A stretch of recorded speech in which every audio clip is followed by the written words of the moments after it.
one of us Yeah. disconnect. There. Okay, all right, cool. All right, it's recording. And she can edit this part out. So Okay, it's recording in progress. I'm going to let people in, and here we go, guys. okay.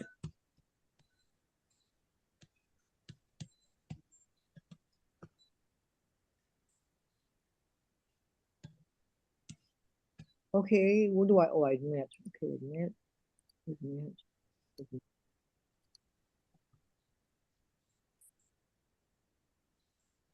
Okay, we have begun our meeting. Thank you for your patience in the waiting room. So we have got a crazy day today. We have 11 fabulous candidates. We're going to have another meeting a week from today, and it's going to be a longer meeting because we're already full up, and we want to add more people. So if you're already a paid member, you sometime tomorrow or Tuesday you will receive a ballot. We are recording this. It's begun recording now. Let's see, Sherry, would you like to talk about membership for future? Well, what I'd like to talk about is kind of what the process is, if that's okay. Okay, that works. Basically, the recording and the answers to the questionnaires that the candidates filled out will be put on our website for public notice and also for our members to view before they vote. So that's all public information. After today, we will create an open vote, and that will go out to our paid members who have paid their dues this calendar year. They'll probably have until Saturday night at midnight. You turn into a pumpkin, and then we'll have the results of that, and one of the board members will contact the candidates to let them know what the result was. Any other information? Well, our first speaker isn't here yet, so and I told her to be here right on time. And I don't see Marisol either. Okay. Or Moni. I sent a notification a little bit ago telling people to be here if they're not coming for the whole thing, to be here at least before they're scheduled. Yeah. Well, in the meantime, we can talk about some good news. Aisha Wahab wins. Right in our backyard, we had to defeat AIPAC and millions of dollars worth of outside big corporate money, and we were able to do it right here in the Bay Area. So I'm very happy for that, as we all should be. It's a real win for all of us. Oh, and in the chat, I see so many of our good friends, great activists, heroes of mine are with us in this meeting. So that's super exciting. And this is and we're just going to tread water for a minute or two as our first guests arrive. Sherry, can you call her? I'm going to text her right now. And Carol, just so you know, Seema is on, so I don't know if that is anything we can do. She's the only candidate so far that I see. Okay, we have a raised hand. Virginia, welcome. Would you like to say something? Sorry. Yes, thank you. I have a couple of quick questions. One is I forgot to join by yesterday, and if I joined today or tomorrow, could I still vote in that thing that you were talking about in the next few days? That's one question. And the other one is, will I be able to ask candidates questions even though I'm not a member? Okay. The first question, Suzanne, what is our stand? I believe you have to before the meeting starts. So you can't. Yeah, a deadline, but I don't know if it's before the meeting or if the deadline that she mentioned is actually the deadline. Sherry. I gave that to get her moving. If you join right now before the meeting starts, and that goes for anyone else. Because it hasn't really started. I don't know about it. Okay, go. And your other question is, we are going to take 2 or 3 questions, and whoever raises their hand first is generally the person we call on, unless they're a known troublemaker. Okay, so go pay your dues and get back on here. Okay. Yes, I put the link to pay your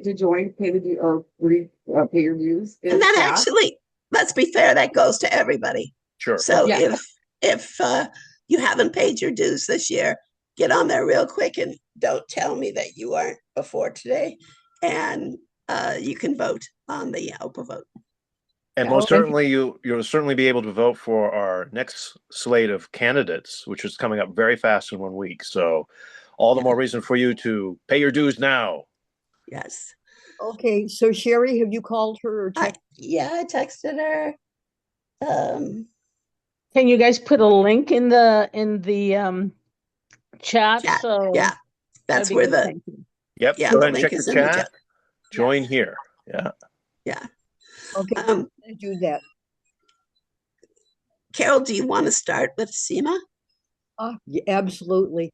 Seema, welcome. Glad to see you here. Thank you. Do you mind if we switch you and put you in here early? No worries. Yeah. Okay, Susanna, can you introduce her, please? I absolutely can. So Seema and I have been hanging out a lot lately on the Aisha Wahab for Congress Trail. So been at canvases and the last one, press conference, hanging out next to each other. We're in a whole lot of photos. So Seema is running for Dublin Unified School District. She is a parent of a Dublin kid. Something I personally think is important with these school board races. You really need to know what's going on. And as a parent, you usually do. For 2 years, she was president of the Kolb Elementary School Parent Faculty Club. She has been the chair of several citywide committees, and she's just an amazing individual. And without further ado, Seema, tell us a little bit about you and why you're running and why we should endorse you. Sure. So first of all, thank you so much for inviting me to join today. I have been very actively involved in the Dublin Unified School District. As Susanna mentioned, I'm a parent of an 8th grader this year. As soon as we joined this district, I got more involved as a parent. I think it's really important to, be there at the kids' schools to see what's going on. So I started serving, just jumped right in, started serving as Kolb's PFC president. For 2 years, I did that. Last 3 years, I've been at Fallon Middle School as their vice president for their PFC. I was a founding board member of the Dublin Education Alliance, the Education Foundation for Dublin. And I have served on the Citizens Bond Oversight Committee, chaired that committee, Parcel Tax Oversight Committee. So very well involved in the district, endorsed by the teachers, strong support. And I was just here like a few months ago. I ran in the primary as well, and I got our Revolutions endorsement then. So I think we think alike, and I appreciate that we have this progressive group to really advocate for our communities.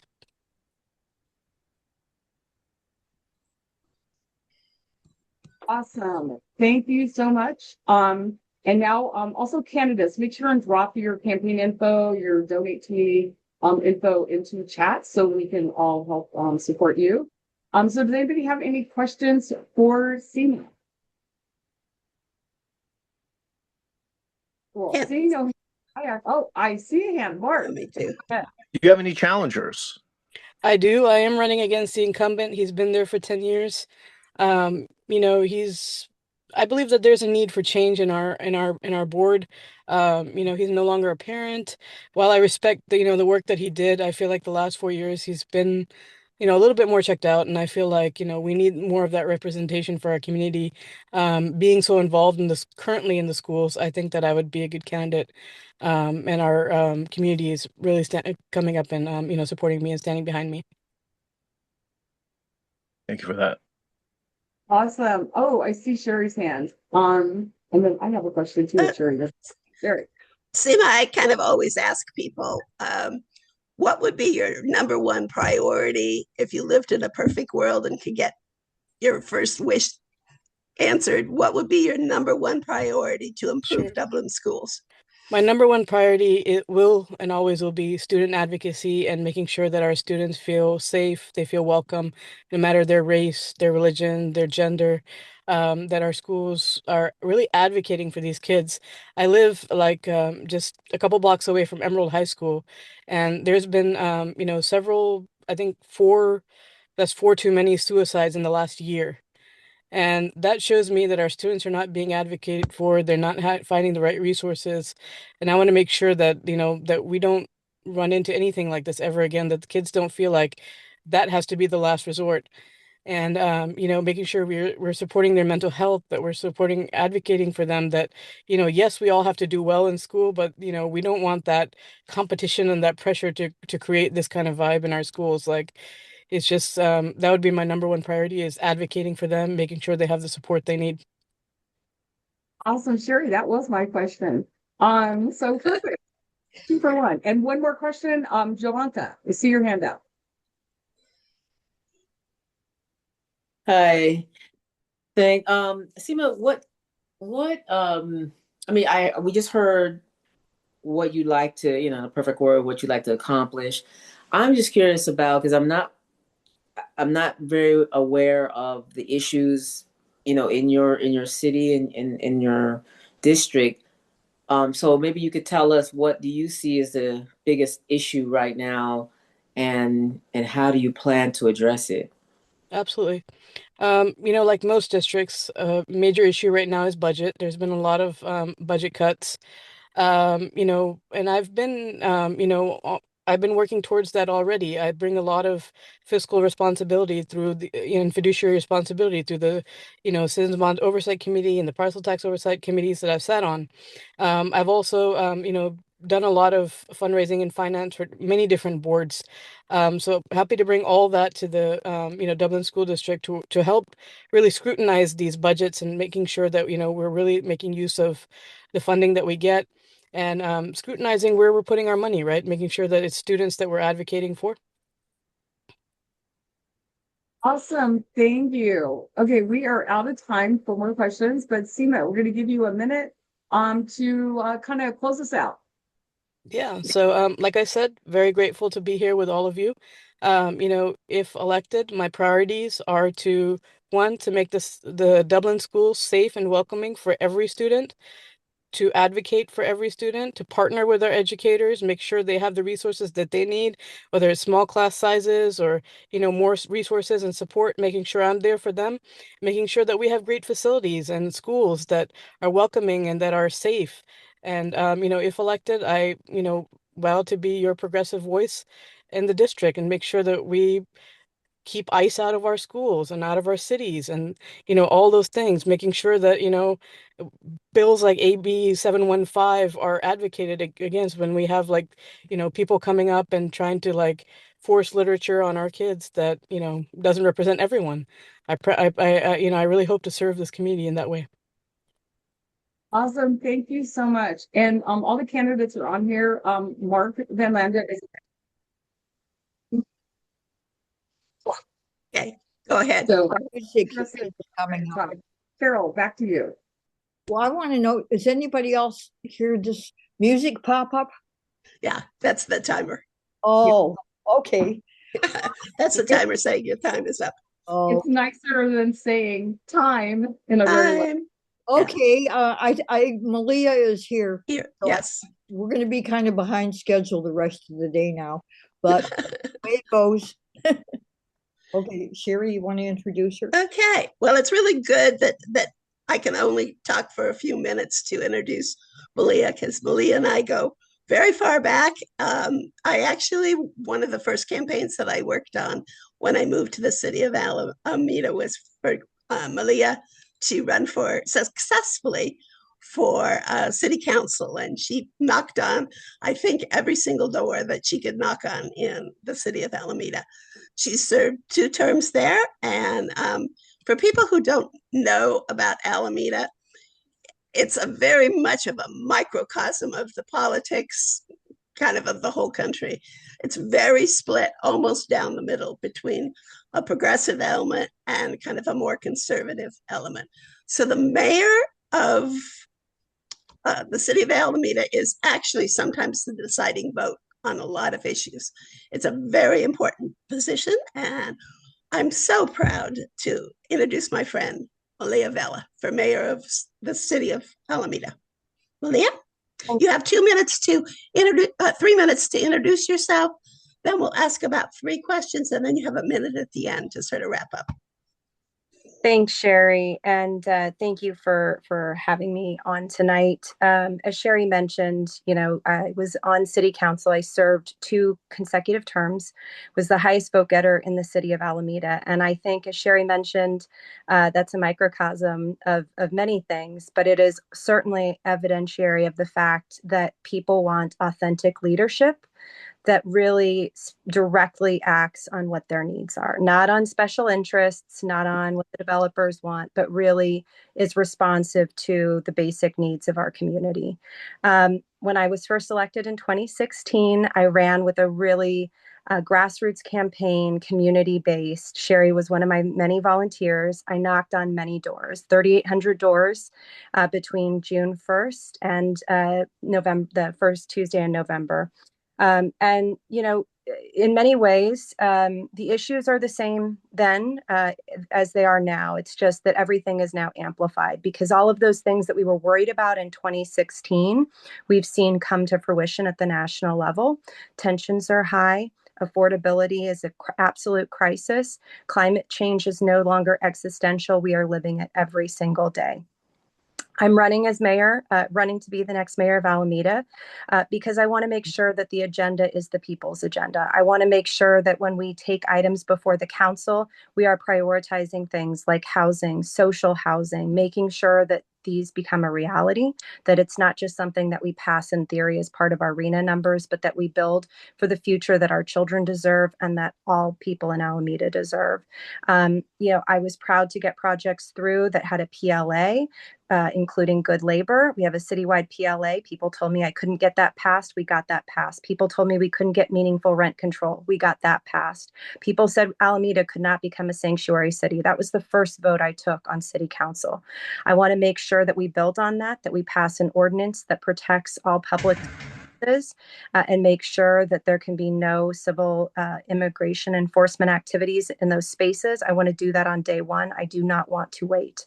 I also want to make sure that we build on all of the things that we've done with our Sister Cities program, and we make Wadi Fukin a sister city here in Alameda. We have a strong base for that. It's something that our community has worked on and worked for many years, and I want to make sure that we see that happen. So I'm really running with another broad coalition. I'm backed by renters. I'm backed by our Congresswoman Latifah Simon. I'm backed by Congresswoman-elect Aisha Wahab, Alameda Working Families at the Labor Council, our Building Trades Council, Alameda Fire, many more. And I hope to have the support once again of our revolution. Thank you so much, Malia. Questions? I see Paola has her hand raised. Would you unmute and ask your question, please? Hi there, Malia. Thank you for running. Thank you for your support for renters. I have a question. It's much broader. BART is putting a measure, if I understand this correctly, a region-wide measure to tax, to increase the sales tax to support BART, because if we don't, they are saying that come January, they're going to do just catastrophic drops in service. What is your take on that, considering that Alameda doesn't have a BART station within the island? Thank you. Yeah, I mean, we don't have a BART station, but I've always championed multimodal transit. I actually have a perfect voting record with our Bike Walk Coalition. I don't like regressive taxes generally, but because it would cut service and be catastrophic and have impacts on climate change and impacts on overall regional traffic, and because BART is really an affordable transit measure, I am supporting this measure. I also, really do want I want to see us commit more to making sure that we're looking at the needs of service routes and first and last mile connectors to BART to make sure that we're serving our poorest and most vulnerable communities. And that's something Alameda gets more than its fair share, but I want to make sure that we're focused on regional needs generally, because as a region, we need to make sure that we're funding those lines. Great, thank you. Thank you, Malia. I don't see another hand up, but I have a question for you. You kind of touched on your support of renters, and that is another campaign that you and I worked together really, really hard on, and we had stiff competition.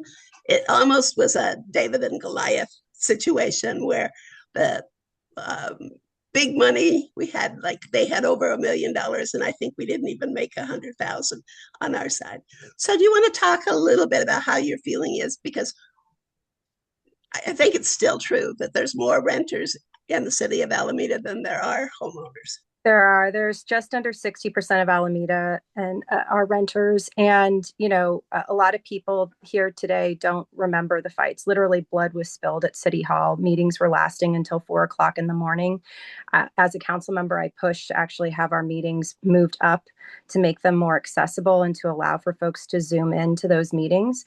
I don't take any of these things for granted. I have two opponents who are running, one who actually backed the millionaire measure and was backed by the apartment association. The other one, her family is the largest landlord in the city of Alameda, and she has done everything she can to erode the protections that are there, including supporting runarounds through the CIP and other measures.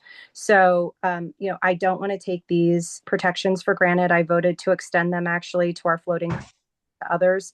I also want to make sure that we're adding to our housing stock in meaningful ways, and not just at Alameda Point, but throughout the city of Alameda. And I've actually worked on projects that have been built and that include hundreds of units of affordable housing, that include first-time homeowners opportunities, and that build social housing that will include rent control protections beyond what's afforded through Prop 13.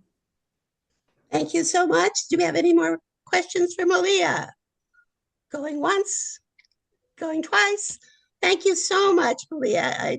We wish you all the luck in your campaign, and we'll let you know about the endorsement. Thank you. Carol, back to you. Okay. We're catching up. Our next person is going to be Marisol, introduced by Susanna. Okay, we're going to hold off for a second because Malia gets 1 minute to wrap up. Oh, I forgot that. I'm so sorry. Oh my gosh. Okay. I can keep it quick. Thank you so much for the time. My name is Malia Vella. I'm running for mayor of Alameda. I'm an educator. I'm a mom. I'm a longtime Alamedan. I was born here. But most importantly, I care about my community, and I'm going to put the community first and continue to uplift policies that are going to protect our most vulnerable. I hope to do that with your support and build on my coalition of support that I have. I'm out walking and knocking. Already knocked on about 1,800 doors, Sherry, and will continue to do so. I really think that Alameda is kind of a place that you can look and you can see how the wind is going to blow with the rest of the Bay Area and the East Bay. Because when we passed meaningful rent control, we did it ahead of many other cities like San Leandro, and we really forced them to face the light and do what was right. And although they didn't go as far as we did, I hope to continue to be a progressive voice here in the East Bay and to move Alameda forward in a way that's going to make sure that we protect our most vulnerable. Thank you. Thank you. I'm so sorry, but be sure and put your website and your information where people can help you knock on doors. Thank you. Now back to Carol. Oh, okay. Now back to Susanna to next guest, Marisol. Is Marisol here? Okay, so our next candidate, we go way back to the early birdie years. Convention in Philadelphia. So anyway, Marisol is a longtime San Ramon resident. She is a mom to an amazing daughter. She has served the community well there through numerous projects. She was on I'm going to get this so wrong. It's the water thing, right? The water district thing. And then she got elected to the San Ramon City Council, and now she is looking to be reelected to the City Council. So without further ado, I give you Marisol Rubio. Good afternoon. Thank you for being here today. I know you could be doing 100 other things. So do you want me to do an introduction, Susanna? Yeah, you just get 3 minutes to introduce yourself, and then we're going to take a couple of questions, and then you get a wrap up. And Mark is doing the timer, so just look up his smiling face, and you'll see the timer. Okay.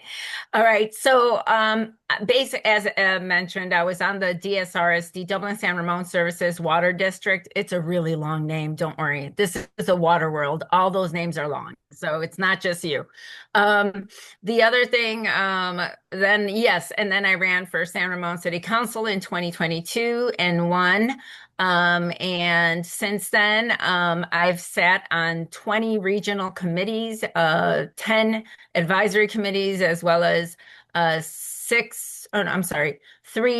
city committees, as well as we have 3 liaison committees. So I've gotten a lot of experience in that time and learned a lot in that time. And I think it's really empowering, because it's been something that enabled me to push for things that I think San Ramon never thought about, such as free childcare in San Ramon, which is something I really push for, because we have over 61% of the 5,111 units that San Ramon was allocated by RENA has to be affordable.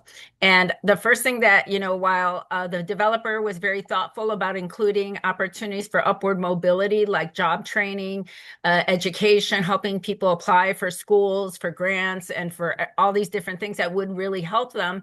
Problem is without childcare, most of these people can't leave their homes, much less if they have children with disabilities. As I experienced myself, I couldn't get childcare because of my daughter's condition. So I pushed for that with the developer, and thankfully the developer agreed and felt that it was necessary, and they secured free childcare in San Ramon for low-income families that will be coming in, and it will also be available to children with disabilities.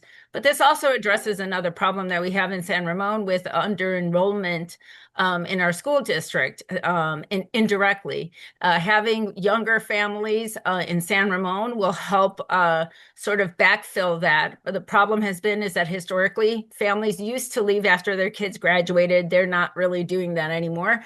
And families are just not having as many children as they used to, if any at all. And so it is really creating a problem, believe it or not, on us having enough students in our schools. The other thing that I really pushed for, that what I led, was the oopsie, do I need to stop? Sorry. Somebody answer. No, the timer just went off. You're good. And you'll have a minute to wrap up, so you can continue the thought there. So I see a hand up. Paola, you have a question for Marisol. Yes, thank you for letting me ask my question. Hi, Marisol. Good to see you. My question, I have 2 questions.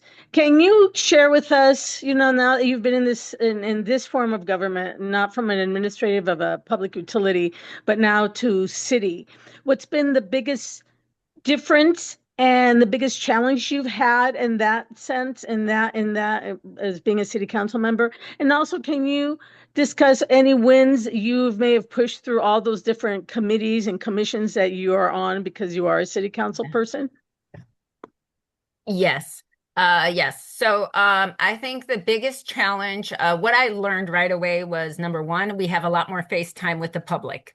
The public doesn't tend to show up to utility meetings, but now we were facing people all the time who had questions and requests all the time.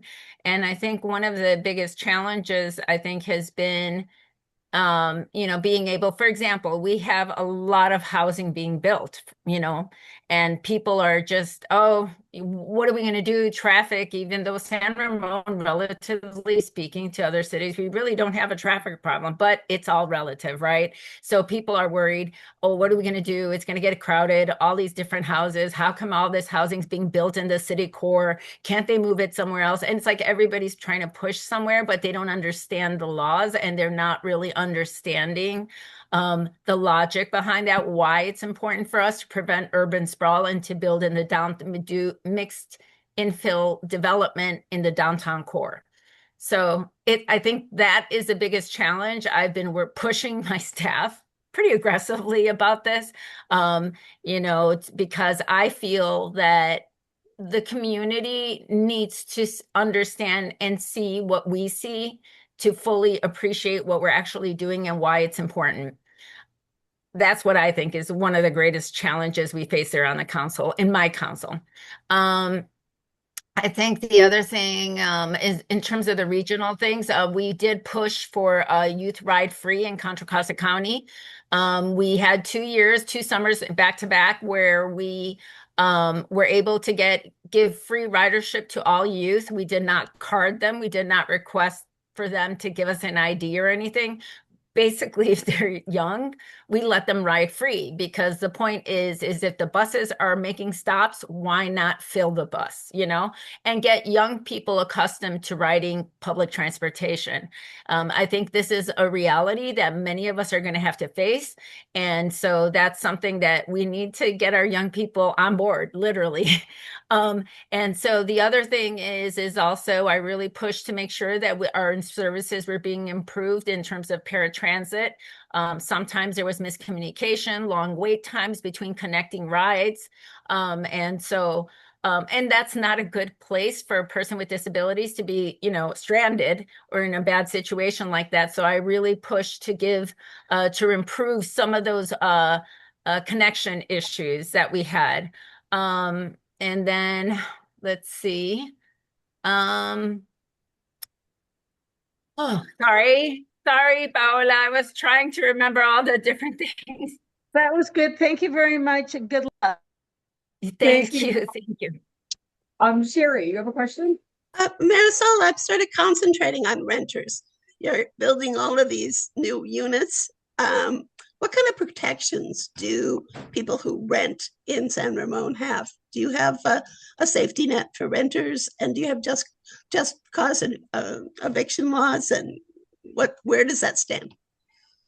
Yes, so that's a great question. And unfortunately, as you know, many of you may know Purple, and we still have, 2 men who are fairly conservative, with one that is somewhere in the middle, right? Is like more moderate. And so it is tricky to try to bring that in. But however, I have been monitoring what's happening with our rent trends to see if it's how shall I say, we're experiencing increases that are not equitable to people. We're actually below 3% year in, year out. So it's actually a good thing that they're not exploiting that. However, ideally, I would rather have protections in place in the event that it happens. And obviously, myself and the other Democrat that's on our council, we push to get that third Democrat in there, and we're just starting to get him trained. It takes time a little bit. Awesome. Thank you. Thank you, Sherry. Thank you, Marisol. Okay, I'm not seeing any more hands up. So Marisol, take a minute to wrap up and then make sure and drop your campaign info in chat too. Of course. So what I wanted to finish really sharing is just another personal initiative that was really important to me. As I'm sure Mark knows, I care very much about the environment. I mean, why do I care? Because it's going to impact our next generation more than anyone else. And we know that health begins with our environment. People need access to open spaces. They need access to parks. They need access to clean air and clean water. And without that, we're just not going to be a healthy society, no matter what we do. And so I pushed very aggressively to establish a sustainability advisory committee that not only expedited, but also included first time our community in the updating our climate action plan, but also chartered the language for a sustainability advisory committee. And we now have a program director, a full-time hired person who will help us with grants. That's it. Sorry. I tried to talk fast. Thanks, Marisol. I know you've had a crazy day today, so thanks for joining us. And I'm sure I will see you soon. Back Thank to you all. I want to see you all in person sometime soon. Thank you so much. Have a good afternoon. Okay, we're moving right along here. We are 10 minutes behind, but we'll make that up around 5 o'clock. Anyway, our next guest, Laura Nakamura, is going to be introduced by Mark. Well, it's my happy task to introduce one of the great stars of our movement in California. Her race was one of our top priorities in Contra Costa, and she won big against an entrenched incumbent. And I have to say, it's the greatest thing that ever happened to Contra Costa on the environment, dealing with homelessness, on healthcare. She's been our champion. She needs no introduction, so I'm going to keep this brief. It is always a pleasure to speak to our friend, our advocate, Concord City Mayor Laura Nakamura. Laura. Thank you. Thank you, Mark, so much. And thank you, everyone, for having me tonight. As Mark said, I'm Laura Nakamura. I'm currently the mayor in the city of Concord. I was elected 4 years ago. I use she, her pronouns, and it is an honor to be here seeking the endorsement of our revolution, because it was Bernie Sanders who actually ignited something in me and told me that ordinary people can do bigger things in life and represent their communities. And it's just been a wonderful 4 years of being able to do that. I'm looking forward to some of the questions that you have, but I will say in 2016, it wasn't just knocking on doors for candidates like Kenji Yamada and Hope Johnson. It was also about founding Concord Communities Alliance, which was had similar a similar foundation to the Richmond Progressive Alliance, RPA. And also I knocked on doors for Medicare for All. I am a healthcare worker. I do cardiac ultrasound for Children's Hospital in the Walnut Creek location, but it is Children's Hospital, Oakland. I'm a union. I'm union. So when people ask me if I support union or if I'm union friendly, I am union, so I leave it at that, and people are pretty happy with that answer. I just recently was received the Contra Costa Labor Council's endorsement, and so I'm really excited to have gotten that one under my belt. Was it a surprise? No, but you just never know these days with the way things are going, and I know that people really fought hard for me to get that endorsement, and I am going to do the same and fight hard, as I have for the past 4 years, to make sure that working families have a representation on the council and know that they are heard and supported. And with that, I will let you go ahead and ask me some questions. My goodness. All right. Any questions from the assembled? Sherry, go ahead. Laura, you've gotten a term under your belt now. Yes. What did you want to accomplish that maybe you didn't, that you hope you can accomplish in your next term as city council? Sherry, that's a great question. I mean, things that I have accomplished was, and there was a very early on vote to switch up the developers and move on to a more credible developer with the Concord Naval Weapons Station. So now we're moving forward. We haven't gotten this far in the process. We have a term sheet that we've signed off on that is negotiated with the city, the developer, and the U.S. Navy. We're waiting to hear back from the Department of War, whether they're going to accept the term sheet. So I'm excited about that, because that's moving that project forward. That is 12,000 units of housing. It's union jobs, it's infrastructure. There's a lot of really good that will come out of that project over the next 30, 40 years. Rent stabilization was really important to me. I wanted to make sure that our tenants, Concord has about 40% tenants in the city. It's said that 80 to 90% of the landlords that own those units don't live in the city, but 100% of them do. The tenants do. So it was really important that I represent the residents of Concord. Moving forward, I really want to explore how we get a new library in the downtown area. Our library is the smallest and the oldest in Contra Costa, and we are the biggest city. And I think that our residents deserve to have a new library with all the bells and whistles and technology that that I'm seeing, around the world. And I think that's really important, because there's a lot of people that would benefit from that. We also have an infrastructure funding gap of about $25 million every year to take care of our roads and services. And I really want to tackle that and make sure that we're able to take care of our parks and services for the community, because that's what they expect. Thank you for that, Laura. Paola, go ahead. Hi there. Thank you. Just a little more of, in the past 4 years, has Concord tried to pass a resolution on ceasefire and in Gaza? Has that been something that you've discussed as a committee? No, that has not come to the city council.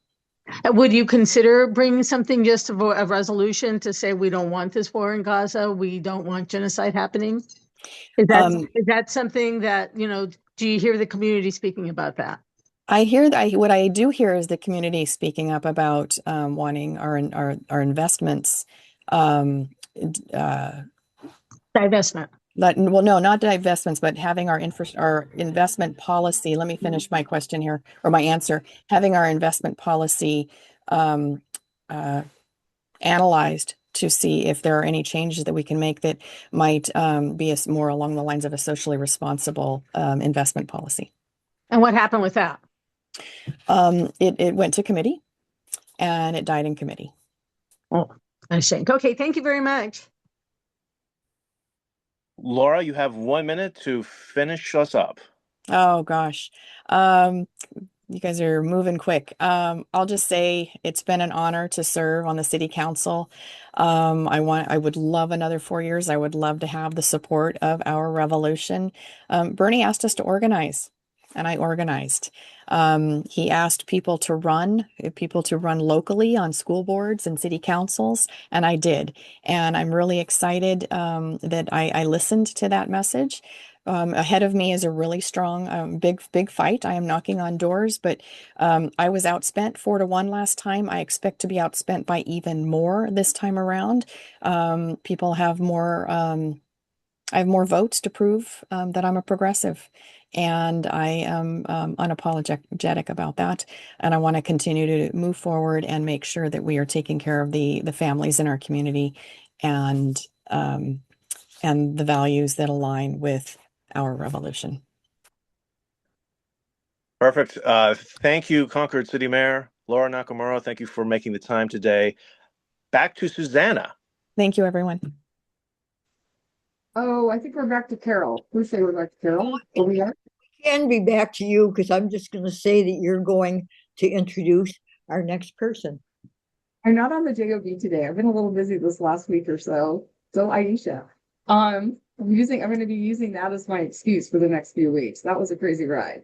Okay, we're back here. Okay, so I am super thrilled to introduce someone. We have not met in person, but I've heard really good things about her.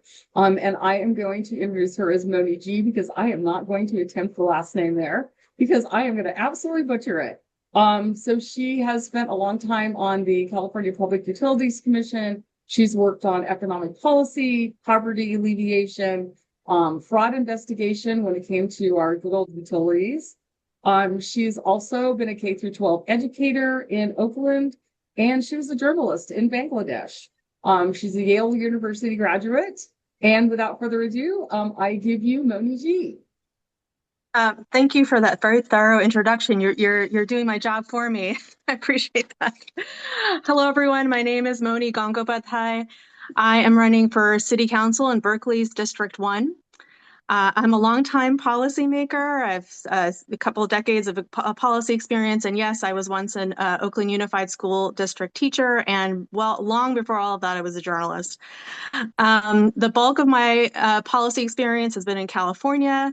I dedicated my career to clean energy policy initiatives and protecting everyday Californians from fraud at the California Public Utilities Commission. I'm very excited to introduce our platform, which represents the values and concerns of working people in our community. What do we want? We want affordability, we want accountability, and we want community. What does that mean? With respect to affordability, we want to maximize affordable housing in particular and expand dignified housing options for our unhoused community. We want to expand rental protections, and we want to implement the kind of policies that put power and agency in the hands of people over the interests of profit. We also want accountability. What do we mean? We want a city council that listens and engages with our community. We want a city council that makes proposals and votes based on the values, ethical values and concerns of our Berkeley residents. We also want a strong police accountability board.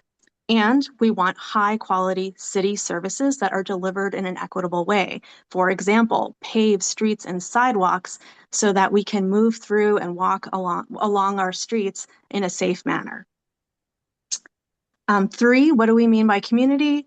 I'm committed to expanding community spaces in Berkeley and expanding green spaces and public parks, especially in West Berkeley. I think I heard someone say earlier that this is vital to the health and sustainability of our communities. And this is especially true in West Berkeley, where we are exposed to the lowest air quality and the highest level of air pollution due to the highway and industry that is in proximity to where we live. This is what working people in our community want, and this is what I'm committed to delivering if I'm elected to office. I am honored to be on this panel today, and I hope that it is the beginning of a long-standing partnership between our Revolution East Bay and our campaign. Awesome. Thank you so much. I'll have the first, I'll have a question. So I sat on Zoom on one of those hearings about extending the flock contract, and I was a little appalled that the majority of the community, I think it was like 100 plus people, were opposed to that happening, and yet the city council voted to move forward with that. And then afterwards, there was also another city decision that had to do with using weapons against civilians, which I am so not in favor of. So maybe give us your thoughts on that. Like, how would have you voted on that? Yes, I mean, you've hit on a key motivation for running for this office. Like I said, I'm running on a platform of accountability, and like you, I have seen the city council vote time and again against the needs and values of our community. And that includes, I also went to these public safety meetings that contemplated lifting the ban on tear gas and bringing back helicopters and police canines. Though that room, there were two meetings on this because there were so many people who wanted to speak on it, and they didn't have time to fit it in one meeting, and everybody in that room was against it except for the chief of police. We saw that again at the city council meeting. We saw it again at the meeting contemplating expanding flock contracts. I'm completely against flock contracts and expanding these weapons that are used by the police against our people. Especially, and that is reinforced by what the people in our community want. If we are going to represent our community adequately, we need to represent them authentically. And I don't see the city council doing that, and that's one of the reasons why I'm running for office. We deserve representations representatives that represent us. Awesome, thank you. Yeah, I'm just pretty horrified about a lot of things that are coming out of Berkeley. I've been around for a long time. I'm native Californian, and frankly, it's just astounding to me what I keep hearing. Okay, we've got two more. We got one more hand up, two more hands up. Kate, you are up next. You and me, sister. Both of us are astounded by what's happening in Berkeley. Hello, Moni. It's so good to see you here. I wanted to ask you what your ideas are for progressive taxation and for making sure corporations pay their fair share. Oh, I love it. First of all, I'd like to, if we're specific, okay, progressive, let's take it one at a time. I would like to explore increasing the transfer tax on residential transfers of housing. I also would like to explore a commercial vacancy tax. And I would like to see more happening in the lines at the state level, in the lines of Proposition 1, and creating a wealth tax through the collaboration of multiple city councils and county offices. This is going to need a statewide initiative. I am somebody who's familiar with working at the state level. I help create the regional energy networks that are part of Berkeley's climate action plans and so many workforce development throughout the state. I would like us to see pass a wealth tax in California that helps fund a lot of these initiatives that we need, such as affordable housing. Thank you. Moni. Okay. Did I see another hand up? Nope, not another hand up. Yeah. Nope, you're good. Okay. I took it down because we're in the interest of time. Thank you. Okay, Moni, you have 1 minute to wrap up, and if you haven't already, make sure to drop your candidate info in chat. Okay. Once again, I am deeply honored to be sitting on this panel. I am a longtime policymaker. I was a one-time Oakland Unified School District teacher. I'm also a longtime union member, and I'm committed to advancing the needs of working people in our community. I hope that this is the beginning of a longstanding partnership between our team and our Revolution East Bay, and I appreciate you considering our endorsement request. Thank you very much. Thanks for being here, and back to you, Carol. Oh, okay. We have another person here who's running for the same position. And what I'd like to say is we unfortunately do not do dual endorsements except under very weird circumstances. So it's going to be a hard decision for people to decide who to vote for. So I get to introduce the other candidate, Daria Wrubel. Yeah. Okay, thank you. And let me just say a little bit about her. I just recently met her. I don't really know her very well. When I read her paperwork that she admitted, her candidate paperwork, she just really struck me as having really strong progressive values. I was impressed, I got to say that. She's on the Berkeley Sanctuary City Task Force. She's a co-facilitator of the Bay Resistance in her zip code here in Berkeley. She's really strong on immigration and housing. She's a gardener, and the reason she is running is because of what happened with flock in Berkeley. So I'm happy now to hear from you. Thank you so much, Carol. Yeah, so you got the highlights already, but I am Daria Wrubel. I was born and raised in Berkeley, have lived here all my life except for a few years in Oakland and a few years for college in Pennsylvania. Like Carol said, I really got into this race around the flock issues and what you've already brought up around the direction that Berkeley has been moving towards expanded police powers that are in direct violation of all of our values and everything that's right. That really started to hit home for me when when Trump was reinaugurated, and I have a National Park Service employee husband and a trans daughter. So all the attacks that were coming from the federal government were really hitting home and really underscoring for me the importance of getting involved and being part of the solution and not just standing by and letting terrible things happen to the things that we care most about. So that is what drove me to enter this race. I am very excited about all the endorsements that I've gathered, all the support that I'm getting, all the doors that I'm knocking, and the people I'm talking to. Every day I feel more and more confident that we have a winning campaign and a real opportunity to make positive change in Berkeley. And being part of a pro-worker, pro-tenant, pro-labor movement is how we're going to make those wins. So that is my platform in a nutshell.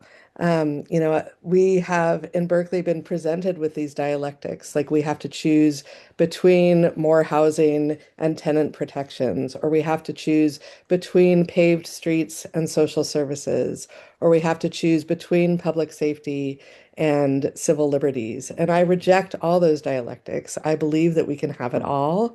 I believe that we need to have it all because that's what it is required to live in a free society where everyone's basic needs are being met. So that is my goal, is to find ways to meet all of those needs and to advance the quality of life for all of Berkeley's residents, regardless of wealth, regardless of immigration status, regardless of quote unquote political power. We have an obligation to improve the quality of life for all our residents. And I'm going to stop 23 minutes short so I have more time for questions. Okay, the first question is from Virginia Browning. Go ahead, Virginia. Okay, hi. Berkeley has a deficit, a huge deficit, and in the U.S. there's a pyramid of wealth with a very few holding most of the wealth and everybody else under that, and it's actually terrifying. So talking money is important. Even the city manager said, without a fair taxation system in this country, things aren't going to change very much. The way it is now is people feel in all these entities that they're beholden to the developers to bring the money in, and then they do what the developers say, shovel more money into their pockets. Still no health care, still unecological, concrete shoveled into the cities. Yep. The same old tired trickle-down economics bullshit. So it needs a concerted effort by city people to at least state these kinds of things and then get organized. And what could you do to get that going? Yeah, absolutely. I mean, thank you so much for the question. You really got into the heart of the problem of how we got into this in the first place. So I am in favor of a wealth tax. I think Berkeley could have a second home tax like New York now does. I think I also am interested in looking more at a commercial vacancy tax, not only as a revenue raiser, but also as incentive to combat blight in neighborhoods where there's so many commercial vacancies. I think, what we need to work with our partners at the county and state level to pass more progressive wealth taxes. There's two on the ballot this November that I am supporting, that my Bay Resistance pod is supporting, and that I hope we're able to move forward. So I also am in favor of raising the fees for developers to try and buy out affordable housing units, both to incentivize them to actually build the affordable housing units when they are developing new housing, and also if they do opt for the buyout, that we have enough money to build those units as a city. So those are some of my ideas. Oh, okay. Next question is from Kate Harrison. Yeah. I'd like to know more about your position on the requirement that developers build the affordable housing on site, which is allowed under state law. Would you move towards that? Absolutely. I think that is the best way forward. If we're building housing, it needs to be affordable housing. It needs to include affordable units at every opportunity. So just to be clear, you would promote that as legislation, that Yes. the city require the affordable housing on site? Yes. Thank you. Okay, thank you, Kate. We have time for one question. I think she said was one more. Earlier, we have heard about from both Malia and from some other people about the contentiousness of city councils, of having such a divide in the city council. And as much as we would like to be on one side or the other, to get anything done, there has to be some sort of cooperation and some consensus making. Yeah. So if you are elected, how would you go about trying to pull these divergent ideas and issues together so that you can actually accomplish your goals. Yeah, so I literally have a master's degree in in negotiation, and I'm a child and family therapist. I have, a master's degree in helping people talk about their problems and come to solutions. So I would use all of those skills on city council to help people feel heard and know that their concerns are being addressed and that we are working towards solutions that work for everyone.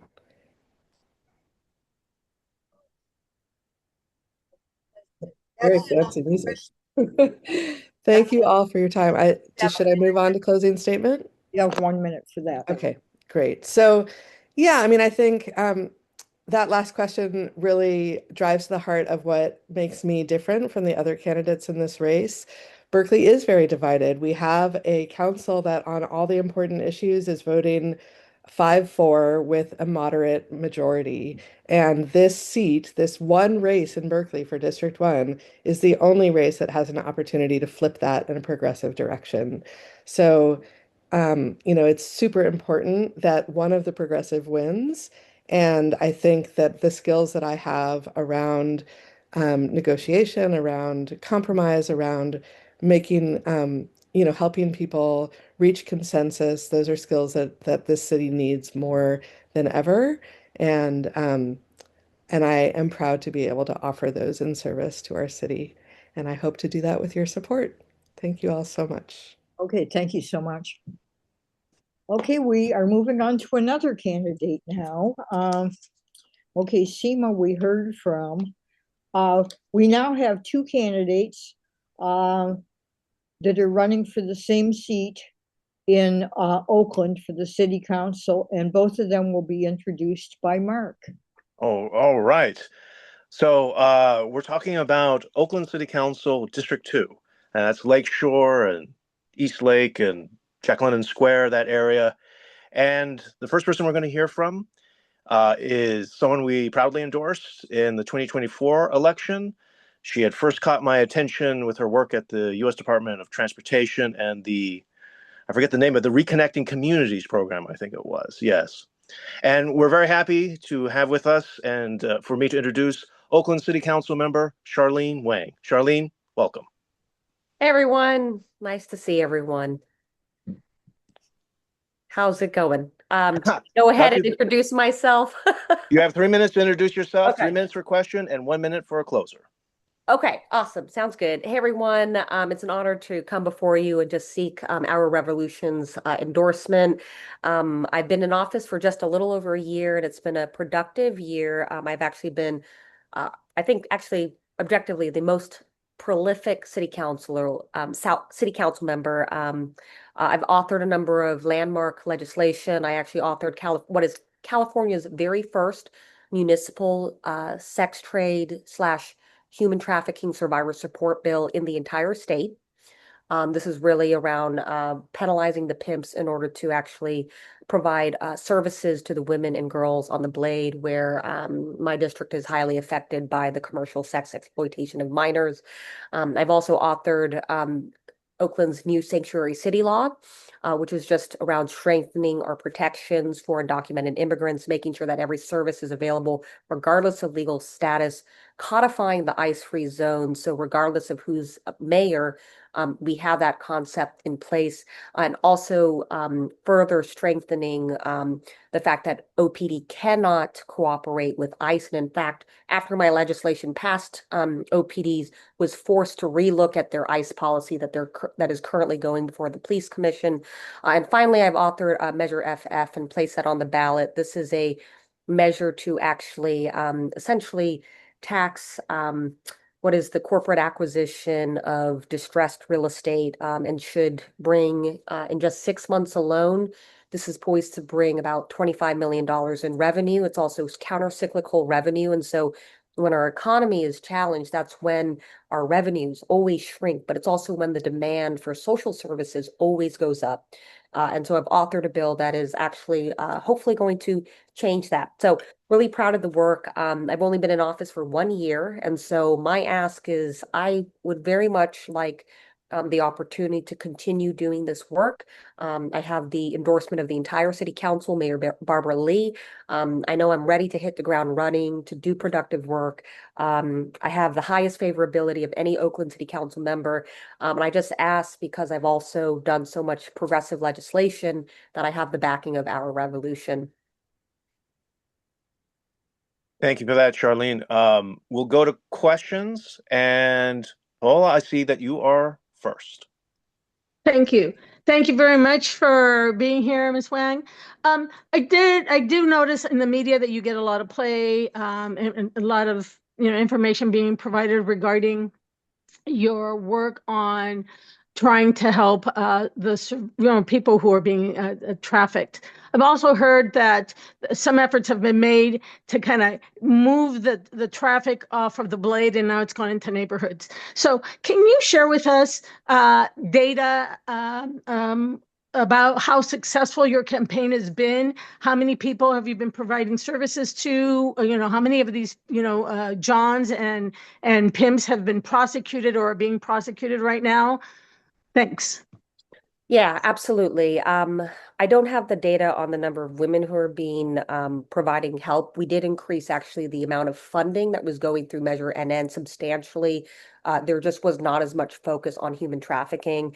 When it comes to holding accountable the Johns and the pimps, actually, we have had more arrests in the last 4 months of pimps and Johns than the 2 years prior, before I got into office combined.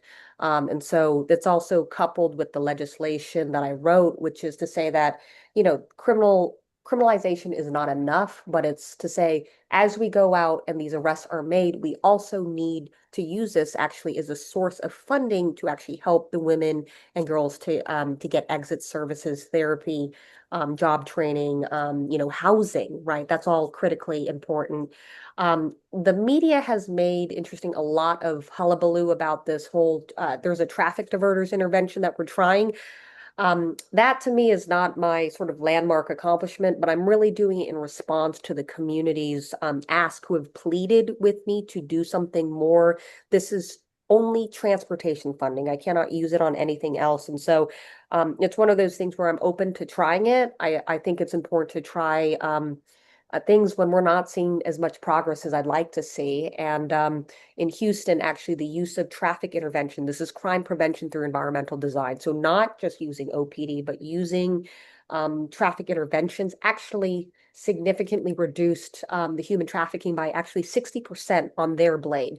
So this is why I want to try it and see it. It's a pilot, and we'll see if it makes a difference.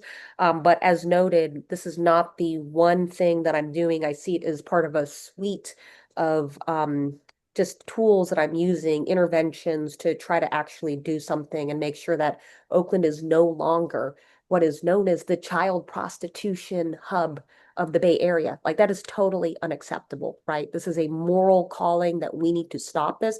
And I say this as someone who was a survivor of child sex abuse myself, right? A lot of the girls on the blade are folks who ran away from home. My father sexually abused me. And so for me, this is absolutely a calling. And I feel it's a moral calling for me to solve this issue. Thank you so much for that. Now to our friend Jovanka. Jovanka, go ahead. Jovanka, I think you're muted. Oh, there we are. Okay. I'll ask this question of both candidates, as I'm curious.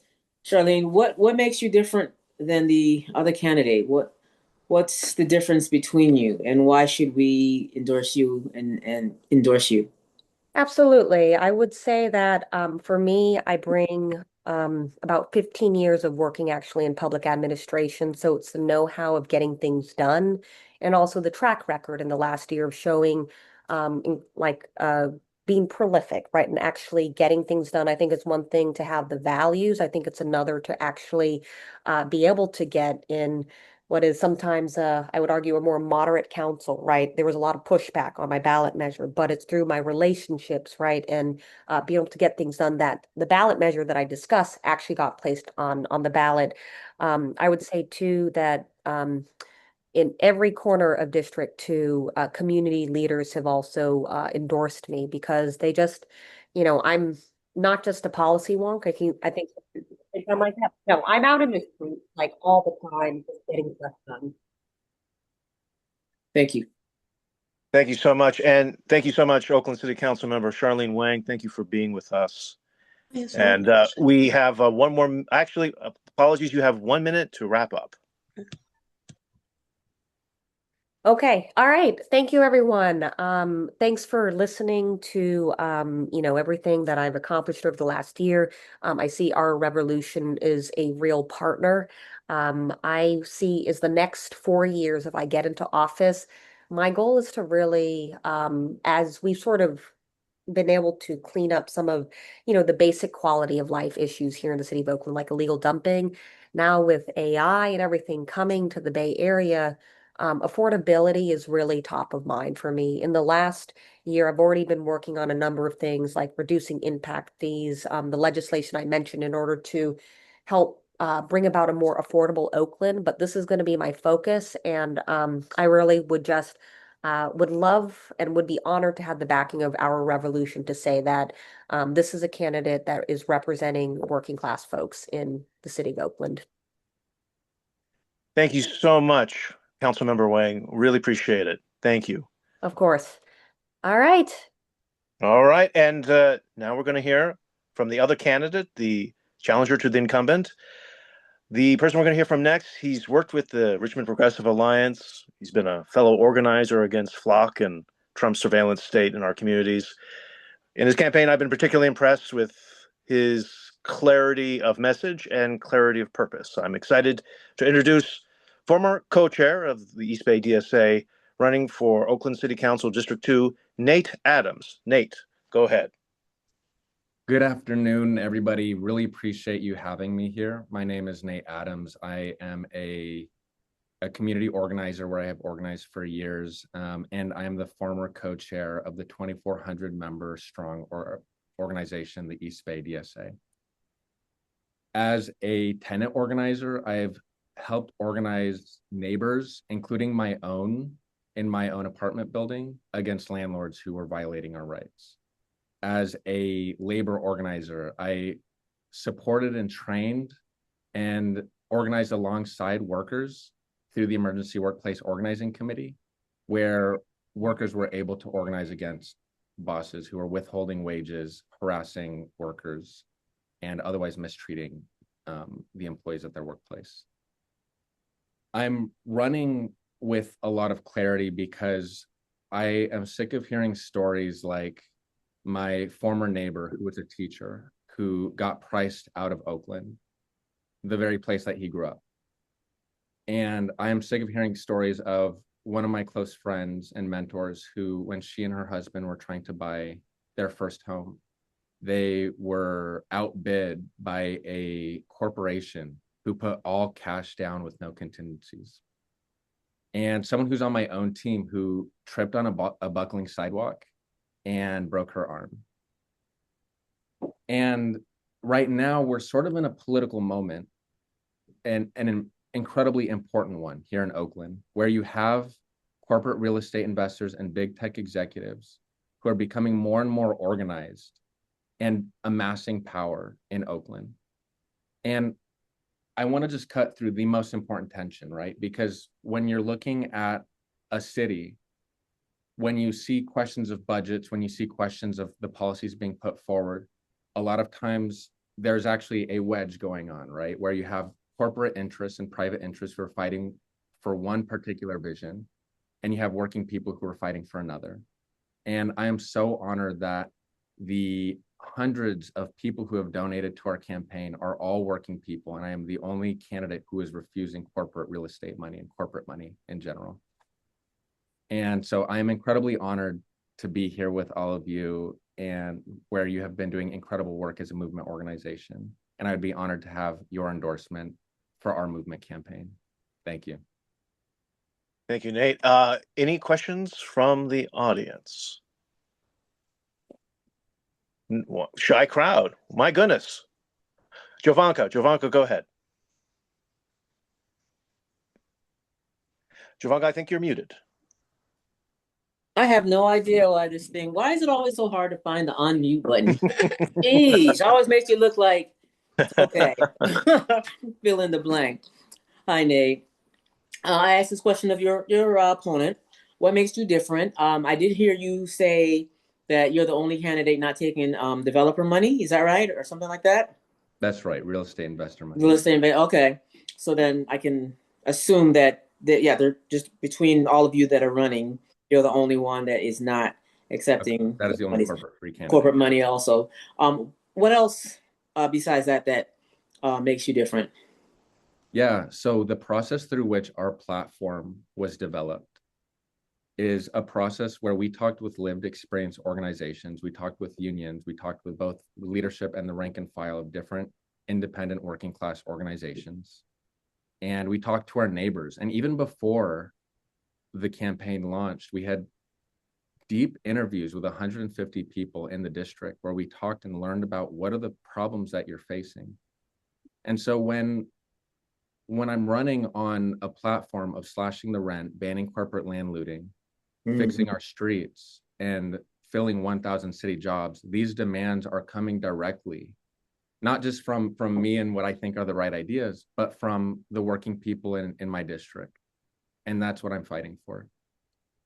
Okay, thank you. And full disclosure, I guess you haven't had a chance to talk about your endorsements, but I know I did endorse you, and I want this to be a fair process. So glad to be able to hear from the opponent as well. But yeah, thank you for coming through and sharing your vision. Thank you for that. Any further questions from the members?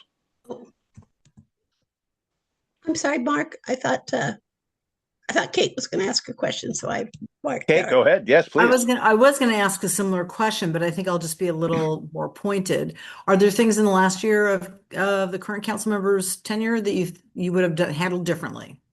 And just be more direct about this. Absolutely. I would have ensured that we got the $30 million from both the county and from the state for supportive housing, transitional housing for unhoused neighbors who are a lot of folks who are who need the support the most. And that was going to be a project that was in my district in Chinatown, where we were getting money from the state and from the county through the Home Key grant. And the fact that that project did not go forward is a travesty. In a time when we need to be prioritizing creating more housing, especially deeply affordable housing, we need to take every opportunity that we can to get money into Oakland to make that possible. Thank you. Thank you. Sherry, did you have a question? Nate, the change of the interchange is going through that neighborhood, the new street stuff. Have you had an input in that? Do you know about the project? Do you have any ideas on how to best serve the community with all this construction that's proposed? Yeah, so I think like taking a step back, we have to think through like what is the process in which these decisions are being made. And right now we have departments, like we have Public Works and OCDOT who are implementing changes, right? And some of these are through like prioritization through the 311 call program.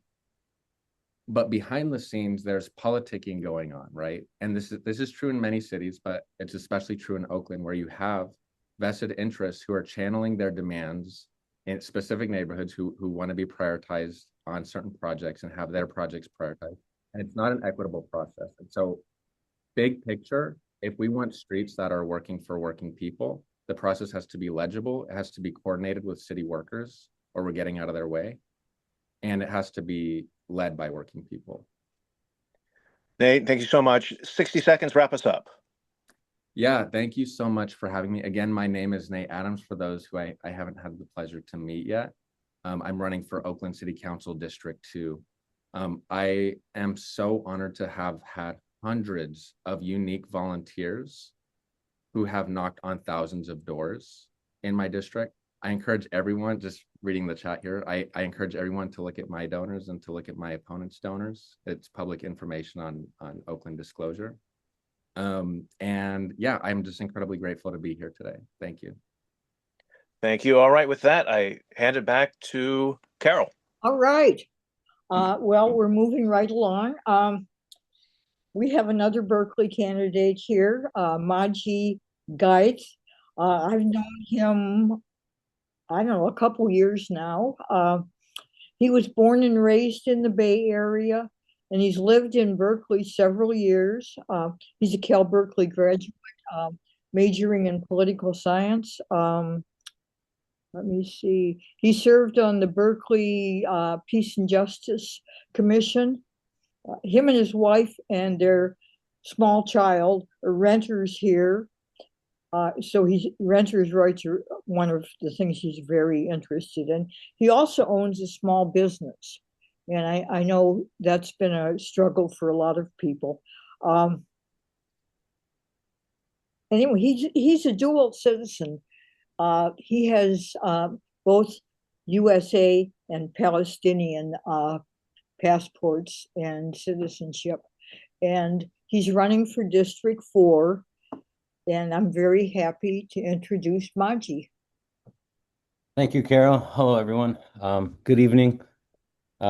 Sending hello and salutations from Napa Valley. I'm actually visiting my parents today. I try to come once a week. I'm Majdi Gaith, as Carol mentioned. A little bit about me. I was born and raised here in the Bay Area. I am a parent. I have a 16-month-old baby girl who was born at Alta Bates in South Berkeley. Spent about 5 years in South Berkeley before moving to District 4 as I needed a second bedroom. I also lived in Berkeley during my time at Cal, but I'm a little older. I graduated in 2011, studied political science, Arabic and Hebrew, and that was definitely shaped by my lived experiences visiting the West Bank, visiting family all throughout Jerusalem and the West Bank. I currently work in trust and safety at YouTube. I have about 10 years of experience doing that on top of all my other business shenanigans, activism, being a good friend, a good son, and just a good community member. I have thought about running for the past year after I had a little bit of experience understanding Robert's rules and understanding the city civic political landscape. And it was really good practice to see what city council would entail, having joined the commission, the Peace and Justice Commission. And so, over the past couple months, I just kept seeing personal signals that were telling me to do this. And I think the last one was just, hey, this is the only unopposed seat, and you need sort of two teams in some sort of sports arena, and it's fun to compete and bring my ideals and my sort of platform to the city. I'm definitely not happy altogether with the current environment on the city council for various reasons. My top 3 priorities, although I have interests in 20 plus priorities, but if I had to just, reduce them down to 3, it's affordable housing because it's not just a local issue, it's also a state and national issue. Second would be safer, cleaner streets. So that includes streetlights, lower crime, and bringing back mental health programs that were recently nixed. And last but not least, saving our small businesses, but also paying a lot of attention to our workers. We're often pitted against each other when we're both constantly not really respected or cared for in the city. And I am the only small business representative or co-founder on the ballot, and currently City Council has 0 brick and mortar representation. And last but not least, I run the business with 2 siblings, and so as you could imagine, that requires a lot of dedication, patience, and formalities, and so I hope to bring that into City Council as well. Huh.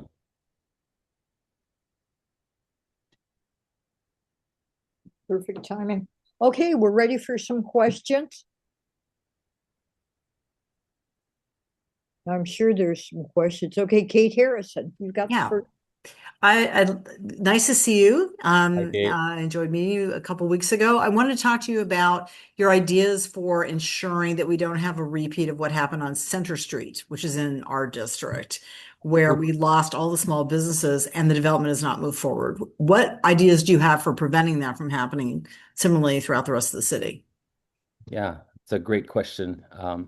Did not anticipate it, but I've been loosely thinking about it. So obviously, having went to Cal, Center Street was one of my favorite streets actually. Oasis Market was owned by a Palestinian friend of my dad's, who's also from Hebron, West Bank. He has about 5 of these across the Bay Area. COVID affected him a lot, but I spent a lot of time on Center Street because his store was on the corner of Center and Shattuck. And so seeing what happened on the street really hit me personally. There used to be a restaurant or a sandwich shop called Crave Subs.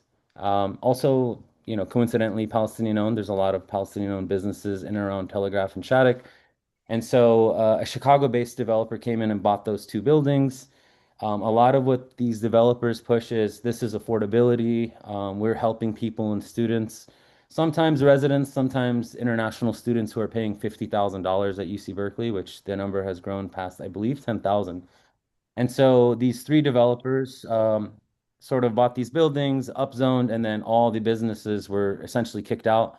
They're often promised right of return or that we gave them some sort of money to basically meet the legal requirement. But people who don't run or start businesses don't understand that to transfer from one business to other is not really seamless, like a shoe-in.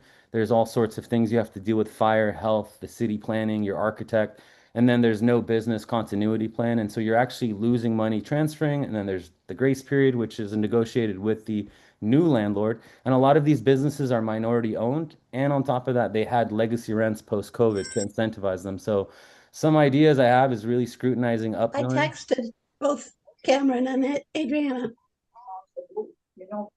Maybe you can get that. Sherry, we can hear you, so maybe you could I'm so mute. sorry. And I'm so sorry. we I could thought give it was me. Majdi some of his time back, Mark. I don't know if that's possible. I'm sorry. Yeah, I could just sort of summarize in 10 seconds or less so we don't spend too much time on it. No, go ahead. Okay. Yeah, please. Yeah, and so yeah, the owner of Crave Subs, Mohammed, actually is quoted as saying the turnover rate in Berkeley is abnormally high for businesses, especially new businesses. I know there's a lot of talk about protecting legacy businesses through Save Berkeley Shops, but if you're a legacy business, you probably have cheaper rent or you're a little bit more solidified than a new business. And so the first tool that I would really scrutinize is upzoning because it is the strongest, most powerful tool that city council has in effect to essentially kick out small businesses that are majority owned by minorities. And if you look into this Chicago-based developer and they tell you that this is good to bring in a diverse mix of students, refugees, immigrants, and minorities into these new units. Actually, if you look at the developers, it's just 3 white men, and they're telling us about affordability and diversity, but we're not looking at the demographic makeup of these developers. And it would be great if they're actually local because they're spending their money back in the Bay Area. And we're looking at how much money are they walking away with, how much affordability is coming to our citizenry or residents. Thank you very much. Yeah. Okay, we got some more questions here. Nagin, who is listed as Paola. We can't hear you. Can you unmute? I think you're muted, Nagin.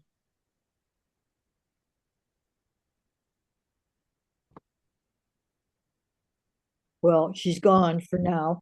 Let's hear from Paola. Okay, hi there. Thank you, Marcy, for joining us. One of the issues in District 4 that has come out recently was the naming of a street after a woman who lived in Berkeley but turned out to be not as progressive as she was touted to be. Turns out she was the wife of a spy. It's Kabaga Bagai Way. I'm sorry if I'm destroying her name. Who was a Southeast Indian woman who supposedly lived in Berkeley and suffered a lot of hardship. But it's trending out now that people who have investigated and found out that she's really the wife of a English spy who was against the revolution in India 100 years ago. This woman lived in Berkeley. Anyway, long story short, we're finding out that this person really doesn't hold Berkeley values, didn't suffer any issues as they're claimed to be. The street was named during COVID. The person who brought, the elected official who brought, or it wasn't an elected official, it was Jesse who brought it up, but it was brought up by a person on the transportation committee. Turns out that this person apparently was paid by the family of the woman whose street is named after. And now it's just a lot of a deep drama. But anyways, there is an effort to rename that street. Would you be willing to do that in Berkeley? Yeah, thank you for the question, Paula. I have some context on this street. I drove by it just to read it myself and to see it myself a few times. I'm definitely excited about revolutionary concepts and ideas and historical sort of narratives. Whether this person was a spy for the English or not, I'm taking that as face value. And personally, I'm not so happy with the Balfour Declaration, which created chaos for an entire century, and we're still kind of dealing with that. The sun never set on the British Empire. For me, I can think of, assuming this is true, and I again take it as face value, I can think of three names that I would change the street name to. I don't know, Karina Gold from Segoria Land Trust. That sounds 10 times better. She's from here. We're living on their land. They're indigenous.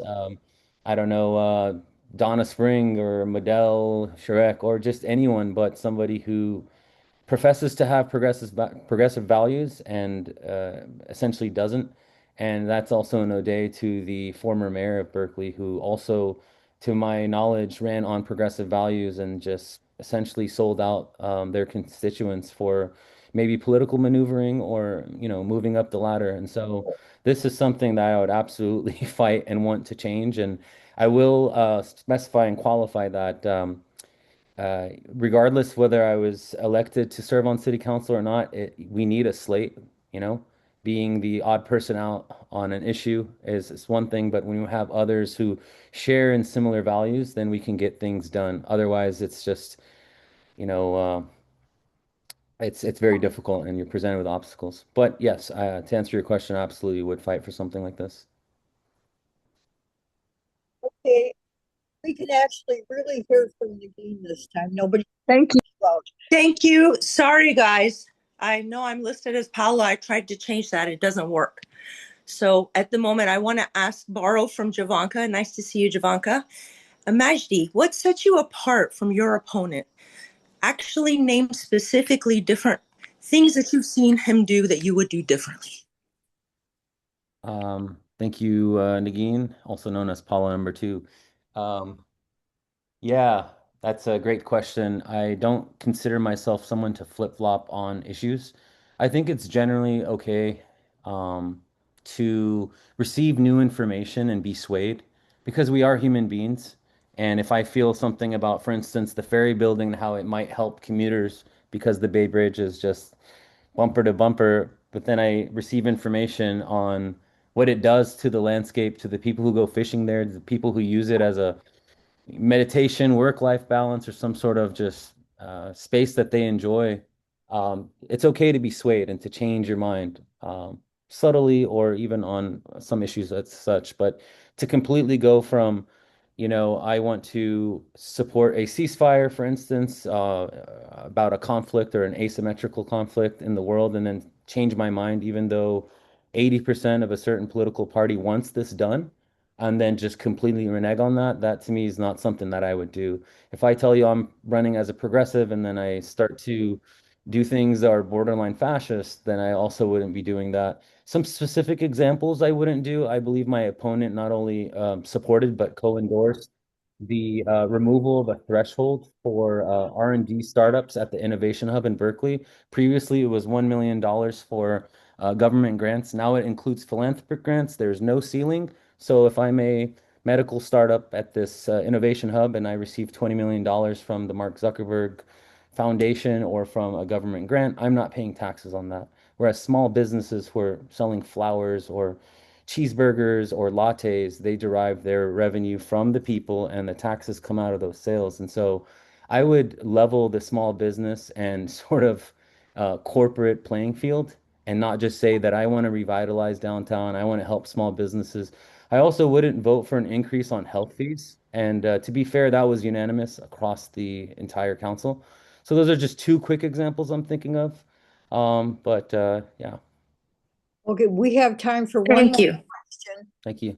and it's got to be brief. Virginia. Okay, so I just want to keep on with I think it was Kate that might have asked this, how you would, I can't remember who, protecting small businesses. And I heard you say upzoning. Now, I didn't really understand what you meant, and please.